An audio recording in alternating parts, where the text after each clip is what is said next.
Bien, pues os vengo a hablar de esto, de un estudio de calidad sensorial en alimentos mediante mapas de preferencia. Y bueno, para empezar un poco primero, comentar un poco lo que es el análisis sensorial, porque es una disciplina que no es demasiado conocida, es una disciplina científica que tiene la particularidad de que utiliza a las personas como instrumento de medida. Y eso tiene una serie de retos y ventajas. Por una parte, hay que dejar claro al principio que existen dos vertientes en el análisis sensorial, dos vertientes complementarias. Una es la que utiliza respuestas subjetivas obtenidas a través de consumidores no entrenados. Estos términos son términos hedónicos, los que te ofrecen, y no son generalizables. ¿Por qué? Porque están muy determinados por las condiciones fisiológicas y psicológicas, es decir, cómo es cada persona, cómo piensa, etcétera. Pero por otro lado, también están muy determinadas por condiciones sociológicas, étnicas y culturales. Y estos dos factores hacen que no sea generalizable. Lo que te diga un grupo determinado de edad no tiene por qué coincidir con lo que te diga otro grupo de edad, o lo que te diga una persona de un cierto lugar no tiene por qué ser lo mismo que lo que te diga una persona de una cultura diferente. Por lo tanto, tenemos este primer grupo de respuestas que son respuestas subjetivas obtenidas de consumidores no entrenados. Pero por otro lado, también en el análisis sensorial se pueden obtener respuestas objetivas a través de catadores entrenados. Estos catadores están entrenados para evitar los sesgos que sí que tienen los consumidores. Y lo que te ofrecen ya no son términos hedónicos, es decir, no te ofrecen un me gusta o no me gusta o en qué grado me gusta, sino que te dan valores para determinados atributos que están definidos por ellos mismos. Por lo tanto, es importante tener esto en cuenta. Los consumidores te ofrecen respuestas subjetivas y los catadores entrenados te ofrecen respuestas objetivas. Y esta información más adelante se puede integrar para obtener un perfil completo de lo que sería la calidad sensorial de un producto. Y bueno, para pasar un poco al objetivo de este trabajo, lo que se pretendiera encontrar una técnica que fuera robusta y aplicable a un amplio rango de situaciones, que fuera capaz de analizar la calidad sensorial y representarla gráficamente, que agrupara las muestras en niveles de calidad sensorial y que estableciera qué atributos sensoriales eran más importantes en función de la calidad del producto. Y es importante aquí la parte de representarla gráficamente. Fue algo que se tuvo muy en cuenta porque parece importante para nosotros que exista una representación gráfica que sea intuitiva y fácil de entender para todo el mundo. Vale, aquí os muestro los tres productos de los que se obtuvieron datos para desarrollar estos métodos. Como veis, son tres productos muy diferentes.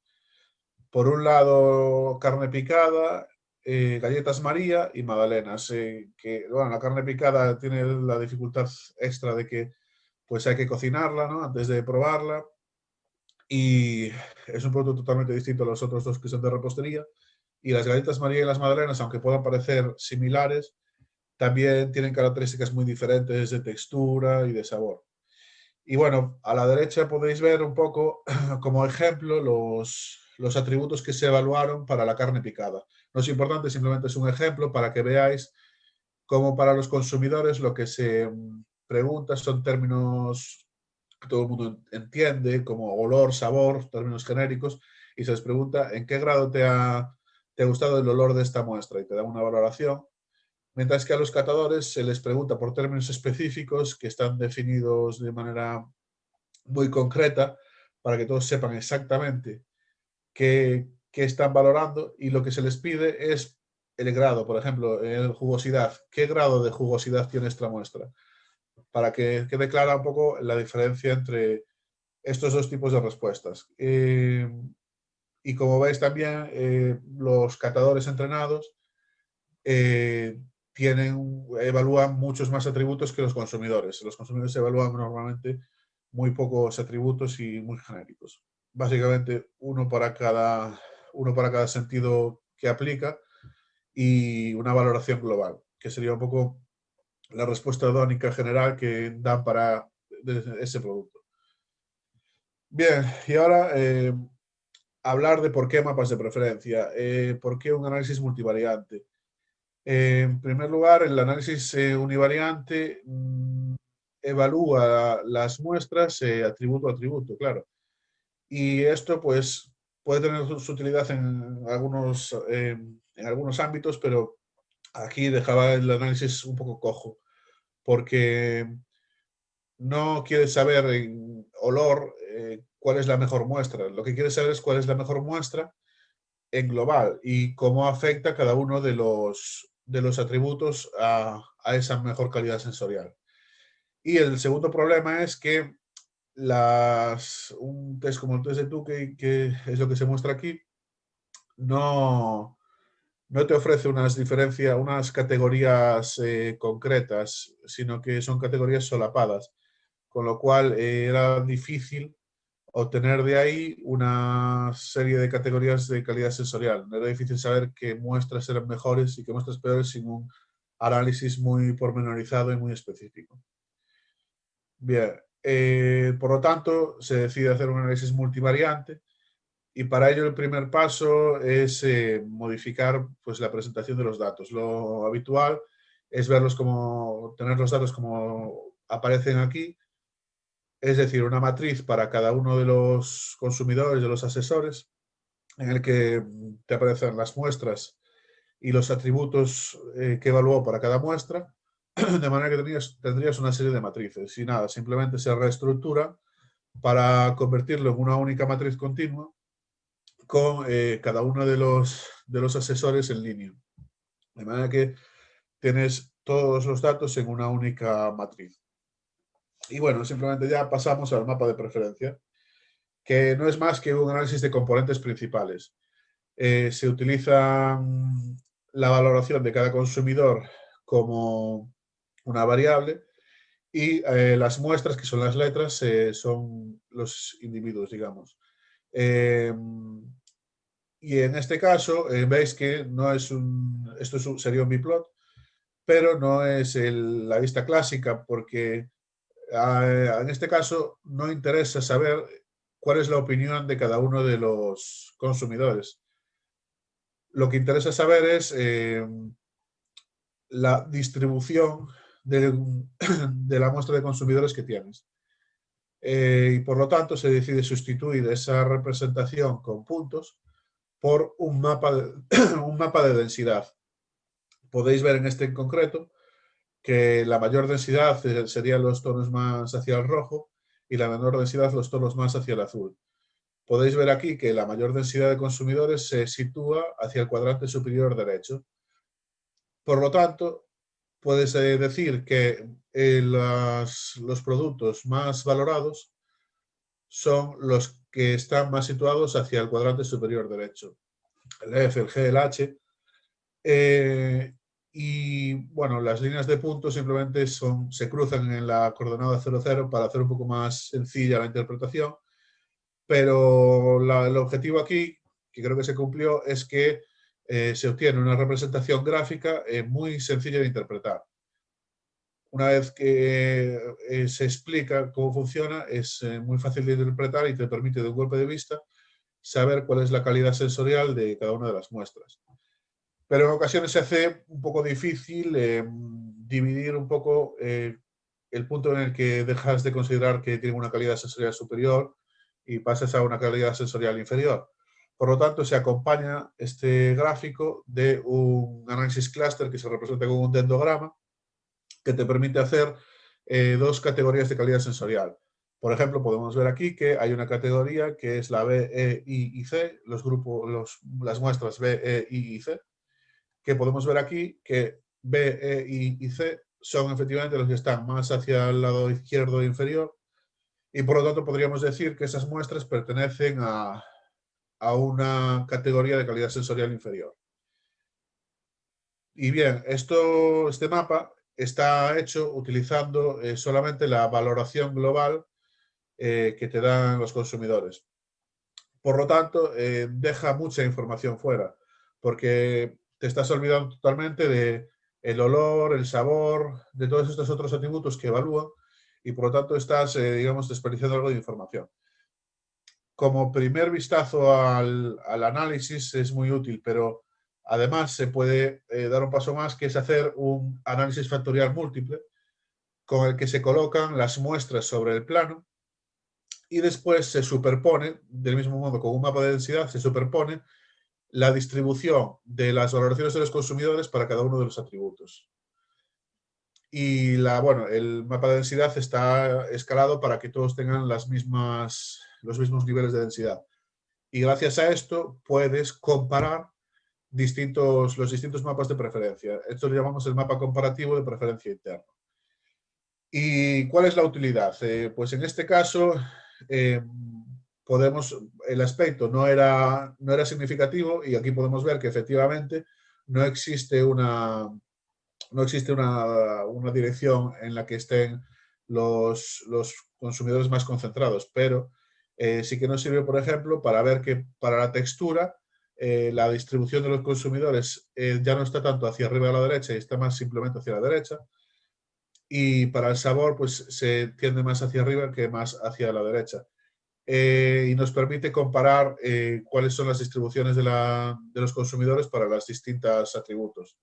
También se acompaña de un dendrograma y más adelante veremos otro mapa comparativo de preferencia interna donde se ve una utilidad que tiene que es muy interesante. Pero antes voy a pasar al mapa de preferencia interna con variables sensoriales.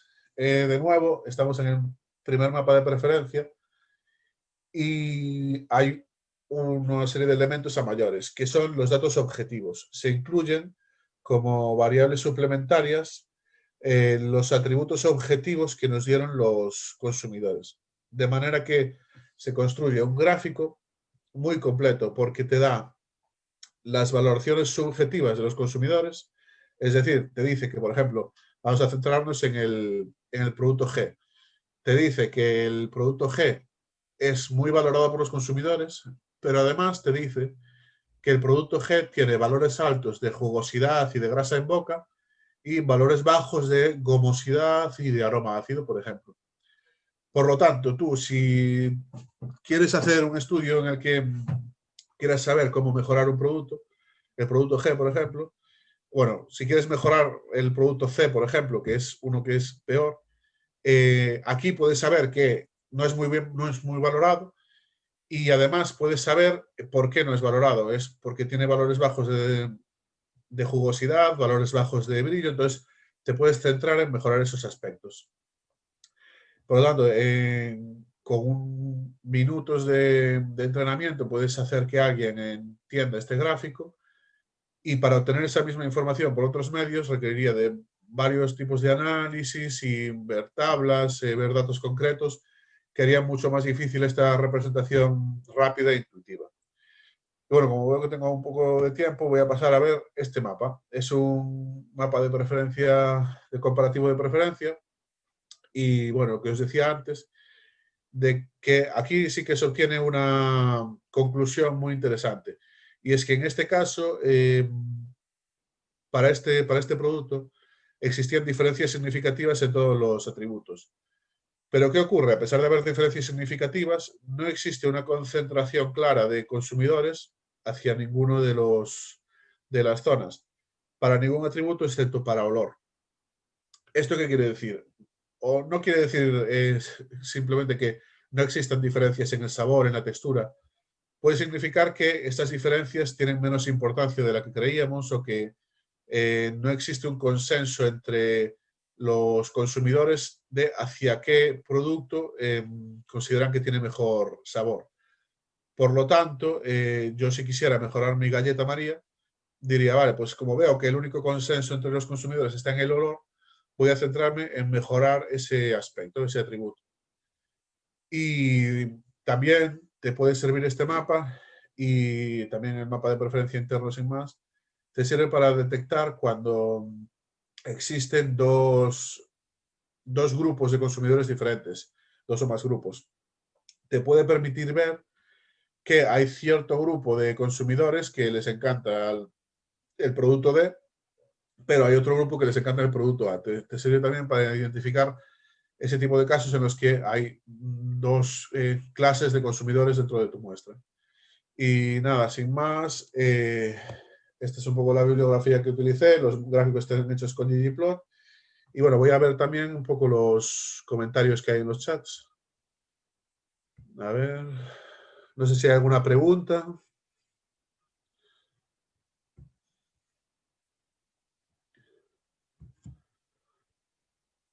Si no,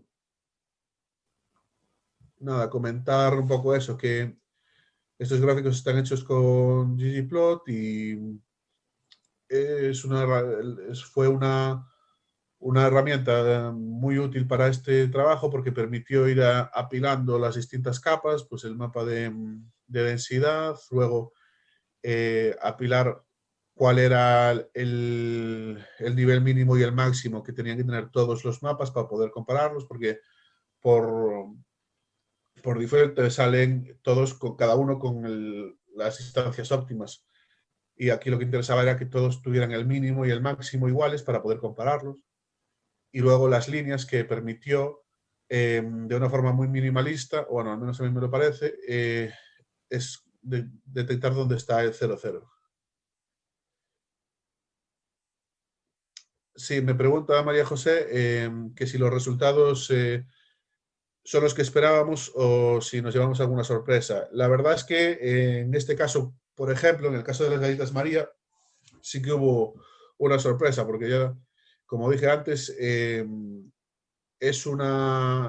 atributos significativos en todos los casos, pero no, al hacer el mapa comparativo de preferencia interno, no se vieron agrupaciones de consumidores grandes, excepto en el olor. Y eso sí que fue algo que nos sorprendió. Nada, pues esto, la empresa, el feedback de la empresa, pues bueno, muy bueno. La empresa TasteLab está desarrollando un software, SSBit, y pronto estarán incluidos este tipo de gráficos en ese software. Y bueno, tiene la ventaja de que, claro, que son generados automáticamente. Una vez que le introduces los datos y estableces los límites de significación, que es algo que lo comenté también en ocasiones, cuando tienes una muestra de consumidores lo bastante grande, a veces se hace aconsejable hacer un filtro de consumidores eliminando aquellos que están menos representados por los dos primeros factores del PCA para tener un resultado más limpio. Las escalas utilizadas, me pregunta Eva María, las escalas utilizadas para los consumidores son escalas estructuradas del 1 al 9, es decir, ven una escala con un 1, un 2, un 3, así hasta el 9, y ellos eligen el número que consideran que tiene ese atributo. En el caso de los consumidores se utiliza, como están entrenados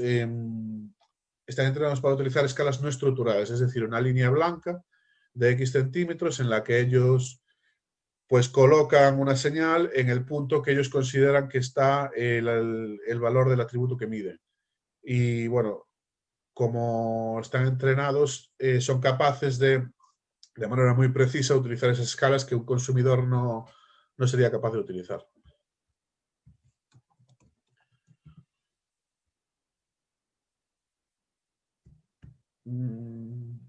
No sé si hay más preguntas.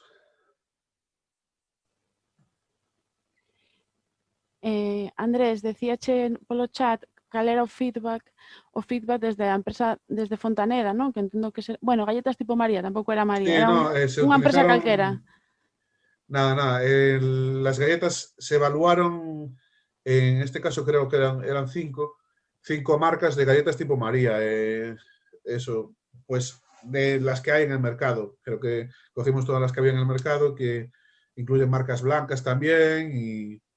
Pero non lle trasladastedes nunca estes resultados comparativos ás empresas, uso diches.